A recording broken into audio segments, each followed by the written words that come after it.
Dan, right at the get-go, I got to make sure, do you have any contaminated lettuce up there in Wisconsin? I do not know. I know one thing. There's none in my refrigerator. There's no lettuce at all. I don't, No lettuce at so there's all? no chance of it being contaminated. I have zero lettuce. You live in a lettuce-free zone. Yes. Yes, I Wow. do. So you are safe from explosive diarrhea. For the time being, I am. Yes. Uh-huh. I got a question about that explosive diarrhea. Um, is there any other type? I don't I know. don't. I don't know. That is a good question. Yeah. Why would it be called anything else? Yeah. If I think back, I'm pretty sure almost all the diarrhea I've experienced has been explosive. Yeah. Well, it's not because of contaminated lettuce, but diarrhea is hereditary, you know. Really? Yeah, it runs in your genes. Ba-dum-bum. I got a lot more, Dan. Oh, goodness. If you're ever bored, just type in diarrhea jokes into Google. Well, you know what's Yeah. interesting is even with this outbreak across, I don't even know how many states now, we haven't run into a shortage of toilet paper like we did back with the other pandemic. Yeah. Good point. Why is that? Yeah. When my grandmother passed away, this was like in 1980. We were clearing out her house, and up in she had like a walk-in attic. There were hundreds and hundreds of rolls of toilet paper. And she was one of the people that lived through the Johnny Carson toilet paper scare. It was a famous episode of The Tonight Show with Johnny Carson, and he was joking about there being a toilet paper shortage, and everyone ran out and hoarded it. I can see why. It's one thing you do not want to run out of. No. Well, you could recycle it, can't you? It's got two sides to it. I don't think you'd have much luck. Yeah. Yeah, but this lettuce thing, man, that's kind of weird. That place, well, I don't know. Now they're acting like they don't know where it has come from, but there's people getting sick, and I heard it is all up through Michigan and Wisconsin. Yeah, I don't know. Yeah. I thought I saw somewhere they tracked down the farms or the manufacturer that made the lettuce, but then it was only the stuff that they had sold to like Taco Bell's or something, which, you go to Taco Bell, you're going to come back with explosive diarrhea the next day anyway. So how do you know Yeah, it's the lettuce? you're gonna get it anyways. Yeah. I mean, Uh-huh. come on. Yeah. Well, I don't know. It's just makes me want to grow my own lettuce, Yeah. grow my own vegetables. We always had a garden growing up, and we kind of have a small one here at the house, but it's not like where we used to can. My parents were from that era and that skill set, and we had 1,000 mason jars, and we canned everything. Oh, yep. Yeah. I don't remember canning lettuce though, but No. there was something that you could do with cabbage heads and burying them in the basement or something. I can't remember now. They had all kinds of tricks that have pretty much left with that generation. Now everything is shipped in plastic bags and Right. yeah. And even when you do buy lettuce, when there's not a pandemic or whatever going on, it seems like you buy a bag of lettuce and the next day it's already brown and like spoiled. It's like it Yeah. doesn't keep Well, very well. yeah, I don't know what it does in that plastic bag. It just seems like all of the past problems with the food chain have involved bagged lettuce. Yep. So I don't know. Yeah. But I know if the firewood industry was in charge of the bagged lettuce industry, there wouldn't be bagged lettuce because that's a ripoff. that's touching it one too many times. Yeah. You got to Why shred spend it. all that extra money on lettuce in a bag when you can buy the whole head of lettuce for half the price? Right. And you don't have to, after you pick it, you don't have to cut it, slice it, bag it, package it. Yeah. All those steps saved. No more Yeah. touching of the lettuce. Maybe that is, though, what caused this problem. Too much touching. Too much touching. Uh-huh. I just saw a YouTube video. I don't remember who it was from, bragging about no touch firewood. Oh, Yeah. yeah. That's a popular You know what I topic. got you know what I got to say about that is who cares? What does that get you? I don't know. Yeah. Does it get you anything, Dan? Not that I can think of. No. What made it radioactive? Why can't you touch firewood? Yeah. I have no idea. You don't get explosive diarrhea from touching it. Well, if you did, it'd be in the right place. You're out in the woods where there's no one out there to make fun of you. Oh, that would Yeah. be the worst. Yeah. There must be an unwritten rule. You never make fun of anyone that's got it because it No. could be you one day, huh? Yeah. But Dan, this no touch firewood, I don't understand. Okay, bear with me on this, Dan. You load up your truck, you find your saw, the chain's dull, you sharpen it. The chain, then you forget the saw, your can of mix is empty.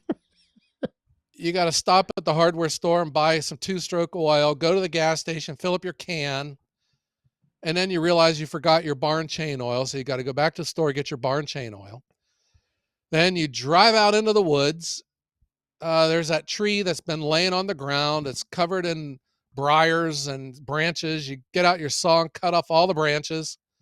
You pull all the branches out of the way. You get all the briars out of the way. You get to all the meat and potatoes of the tree laying on the ground. You start cutting it. You run your tip of your saw into the ground, so you got to sharpen your chain again.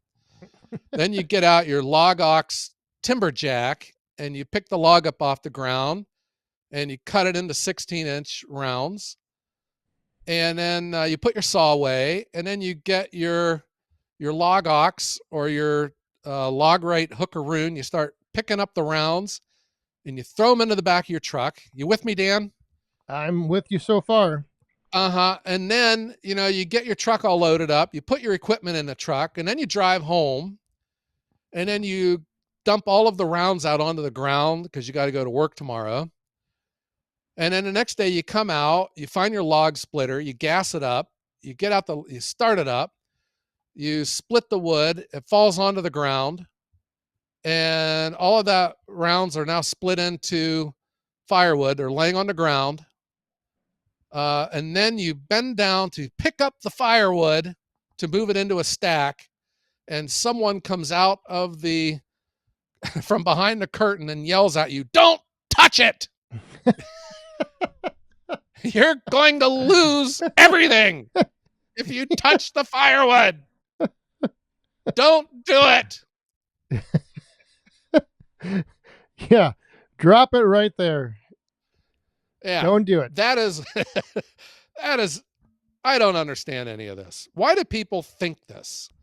Why is it a goal? Why can't why is it okay to pick up the round and drop it and pick it up and throw it in your truck and drop it on the ground and then pick it up and put it on the splitter? But once it's split into firewood, you're not allowed to touch it. That's when it all changes. As soon as it's split, that's the end. That Yeah. is the end. Don't touch Jeez. it again. Yeah. Gosh. Yeah, I will never understand that. The other thing that I won't ever understand, I got a comment. I was showing off all my logs that I got. They're all cherry because cherry Ooh. here in my region is a premium species. The smokers, the backyard smokers, and the restaurants, they all want it. Yes.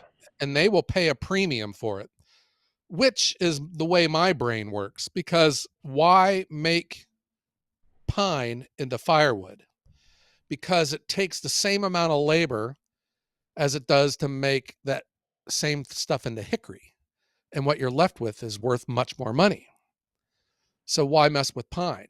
But then when I mess with cherry, I'm thinking I'm making way much more money for my efforts than I am with ash or maple or beech, or even Right. oak for that matter. Cherry's special. So when I get a lot of cherry logs, I'm ready to go to town, man, and make me some cherry firewood. But I got a snotty comment Uh-oh. about me using cherry firewood. Oh boy. Let me Yeah. guess what it was. Can I take a guess? Or Yes. maybe you should tell us. No, you go ahead. I'm sure you know what it is, or you're I'm close. guessing that they didn't think it should be made into firewood. Yep. Yep. Yeah. Yeah. This guy, he was a woodworker, and he said that it was I was just wasting that tree, making it into firewood because he turns bowls and he makes wooden spoons. He said it was just a waste. He said what I was doing. Yeah. Wow. That is true. You probably were wasting a lot of it because just think of all the spoons that you could make. Yeah, I that'd have thought he been was going to one say big lumber, spoon. like It would have. mantles or chairs or coffee tables or cabinets. That's what I thought. No, his was spoons. Spoons. Yeah, Huh. I said that'd have been a big spoon. That'd have been the size of a boat oar or something. It's like a Jolly Right? Green Giant spoon. Yeah. Yeah, Holy so crap. he said it kind of snotty, like he was mocking my livelihood that I make firewood, that the tree is beneath firewood. And I replied, I said, there is not a higher calling for a tree than to be turned into firewood. And then he didn't like that comment and he mocked it again. And so I went ahead and I mocked his spoons. I says, wooden spoons, I can get one of those at Dollar General. Right. Yeah. Yeah, and he didn't like that comment either. Oh, I can imagine not. No. Uh-huh. It is of my opinion that if you own the tree, if you own the wood, it's really no one else's business or no one else's concern what you do with it. How do Yeah. you feel about that? Yeah. Because those logs that you had were not the last cherry trees to have lived on the planet. There are others, and there's a lot of others out there. Yeah.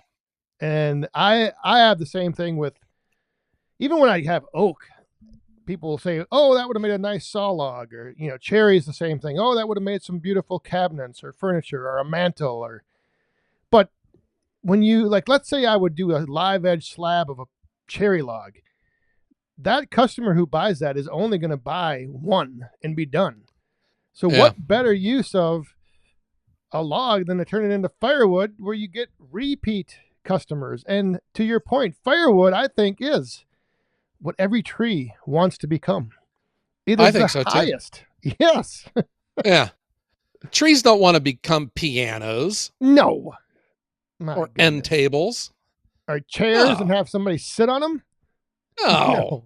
No. They want to be firewood. They want to be the center of attention. Everyone gathers around the fire. Yes. They want their Yeah. flames to be watched. They want their smoke to cook and flavor the food. Yes. Yes. Uh-huh. Yeah. So that comment kind of annoyed me. And he couldn't take a joke either. But I don't know. It just seems to me that, when I buy logs, when I buy logs, there will sometimes be this giant log in it. And it comes down to me, do I really want to chainsaw this and split it? Or I have other loggers that I will save it for them and we use it to barter. Ooh. Because they do have people, like they would take it to a pallet mill or Yeah. a sawmill that would cut boards out of it. But to me, it's something of value that I own, and it's a business decision. Right. Yeah, not not every log can. It's like for me, if I had one cherry tree that was dropped off from my buddy Rick Tree Service, like I don't even have the means then to get it to a mill or to have some way to have someone else come and use it for anything but firewood. Yeah. So there's that too, you know. There's not like it's not like you can just put a cherry log on sale and there's hundreds of people waiting to buy it. Yeah. And I don't know what they're actually worth because I have had this situation before. So a friend of mine, he has a log truck and he owns a sawmill. My nephew had a massive oak tree that fell over on his land in a storm, and it was a healthy tree. And it was like 25 feet long, and 3 feet, and it was massive. So I called up my friend, the logger, and I said, I got a big oak tree for you. It's easy to get. It's right up against the road, just down the road from you. And he says, nah, it ain't worth my time, he said. Yep. Yeah. Yeah. So I would think that guy's got all kinds of customers on his speed dial that he could move that tree to. But whatever it was worth, it wasn't worth his effort to take his truck out there to load it and to take it No. somewhere else and drop it off. Just for one log, maybe a whole bunch of Right. them, maybe, but not for Yeah. one. Yeah. Anytime I run into comments like that where people will say, you know, that log is worth way more than turning it into firewood, I've replied in the past with, well, I have another one, so you can come and buy it from me. I have it Uh sitting huh. here. How much do you want to give me for it? You know, like, Yeah. how much do you want to pay me for this log if you think it's worth more? Well, and I would push back on that too, especially you for what you're making per Oh, cord.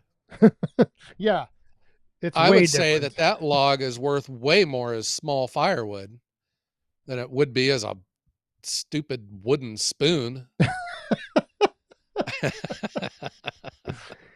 Yeah, and the mini Uh-huh. firewood, I mean, I imagine if you would have seen that, like turning it into tiny little pieces for people Yeah. to just burn sitting around, not even heating them, not even the only purpose of it is to sit and enjoy the flames. Yeah. If you think of just the wood, it would have to be a pretty good size tree to get an exact 1/4 cord of wood out of it.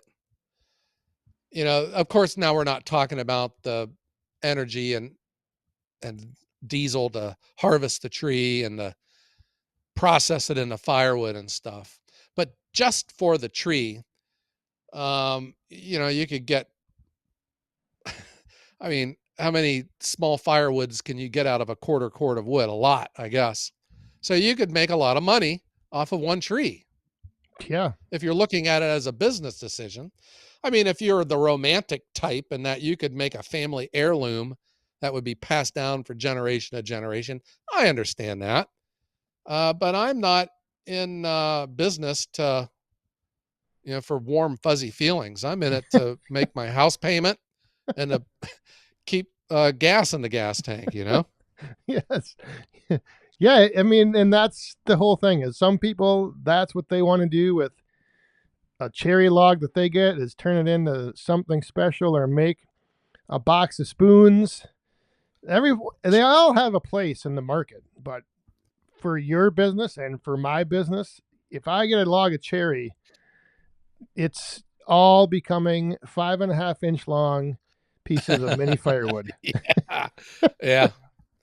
That free cherry wood that I did get some big logs that I brought back, and they are still in my pile. I haven't touched them yet. But if one of my loggers were to show up, I would ask if they wanted to trade, because I would trade it for skinny poles, Yep. just because, I can make wood 10 times faster with my processor than I can the old school method. Ugh, which I'm Yeah. too old to do anymore. And then you have to touch it more too. And we all know that you just lose money when you do that. I wonder how many times you have to touch a piece of wood to turn it into a spoon. Yeah. Hmm. Good call. And then you have to touch it to use it. It's nothing but touching. That's Yeah. all So you do with it. it's not a family heirloom anymore. It's lost all of its value because you touched it too many times. Every time you use it, it's Gosh. losing value. Yeah. Dan, we had a break in our weather down here in Northeast Ohio. And I went ahead and I was in the section of my log pile with some bigger logs. And I just wish I had a magic wand. I could just poof them into, 10-inch diameter logs, but I don't. So I got out my chainsaw and I spent all day. The first half of it was bucking up all of these logs. And then I was physically exhausted. I went home and took a lunch and hung out until later in the day. And then I came back out and I ran all of those logs that I cut through the Easton made axis out the conveyor and into my trailer. Dan, it took me all darn day to make. It was not a full cord. It was under a full cord. It was a lot. Close, but it wasn't a full cord. All of that to make firewood, not even a cord. It took me all day. When if I would have had all of those logs as skinny logs, I could have made 5 cords and Yeah. not broke a sweat. Yep. Yeah, dealing with that bigger wood is a challenge and a lot of work. Yeah, In this it time of the is. year, it's a lot of work that is not fun doing. Yeah. Well, it was fun about 15 years ago for me, but not anymore. Is It that what you stinks. were when you were telling that whole story before? Is that what you were reliving your early days of getting your saw in the truck, going out for getting your gas, Yes. going to get Yes. Yes. Yes. running it in the dirt? Uh-huh. Yep. Saw won't start. Yeah. That's what I had said before. That I learned very quick that you never go into the woods with just one saw. And always have a couple sharp chains standing Uh-huh. by. But how come that wood that I just made with my chainsaw and my splitter, when I stack it next to the wood made with my processor, why is it the same price? Why isn't it cheaper? I don't get it. Yeah, Because I I don't had to know. touch it. Had to touch it more. How do maybe you gotta, how would you, yeah, how do you even know? Yeah. It's Uh, because it's not true. That's why. There. We it's solved one of the because world's great not mysteries. true. Yeah, it's not true. Gosh. Yeah, Yeah. Until the day that we get that figured out, we will not have a Merry Christmas. We got to realize that there's no correlation. no. And sometimes it's what has to be done. It's like watching. I think I brought this up before. Have you ever seen the videos of like the candy shops when they make the hard candies and it Oh, starts out yeah. as a big lump of like this gelatin and they got to fold it over and fold it over and fold it over. Then they put it on a hook and they fold. It's like, how many times do you sit there and fold this thing over and over and over? And no one in the comments ever said you were touching your candy too much Yeah. Jeez. because it's part of the process. Yeah. Yeah. I mean, that's just, gosh, how did we even get onto that topic? But I that don't, is so annoying, versus like a cow and all of the processing it takes to make a steak, wrapped in butcher paper. yeah, Why isn't that steak worthless? Why right. isn't the 50-pound bag of Quickcrete? Why didn't they lose money putting all that cement into that? Why is it that every commodity out there, the more you touch it, the more value you put into it, the more you can sell it for, except firewood? I don't know. Yeah, me neither. No idea. One Yeah. of life's mysteries, like you said, may never be solved. Yeah. Well, We'll never know. that's why we keep putting lettuce in plastic bags. Yep. And why we keep carving spoons out of cherry logs. Uh-huh. At least you don't get explosive diarrhea from doing that. Unless the wooden spoon was used to toss a salad that was then served and Yeah. caused explosive diarrhea. Well, you could be onto something there, Dan. It's all connected. In the Yes. end, it's all connected. Uh-huh. So when we are elected dictator, there will be no wooden spoons made out of cherry, and there will be no lettuce in plastic bags. There you go. Okay. We I keep like solving it. the world's problems. Yeah. Right. One issue All at right. a time. Yeah. Well, that's what you get when you pair a professional firewood delivery service with a hobbyist. And there's the jingle. Uh-huh. Yeah. Good jingle. One day we got to discuss that jingle. The The reason we origins. have it. Yeah, the Yes. origin of the hobbyist. Damn, I just said another jingle. Yeah. Oh, boy. All right, Dan, how about this? How about let's strike up the band and let's get out of here? All right. Yes. Let's get out of here and let's hopefully avoid eating any tainted lettuce. Yes. All righty. Well, Dan, let's tell everyone out there to be safe from Explosive diarrhea. as if there were any other kind. And try to not touch your firewood. yeah. Or confuse it with your toilet paper. And have A great day.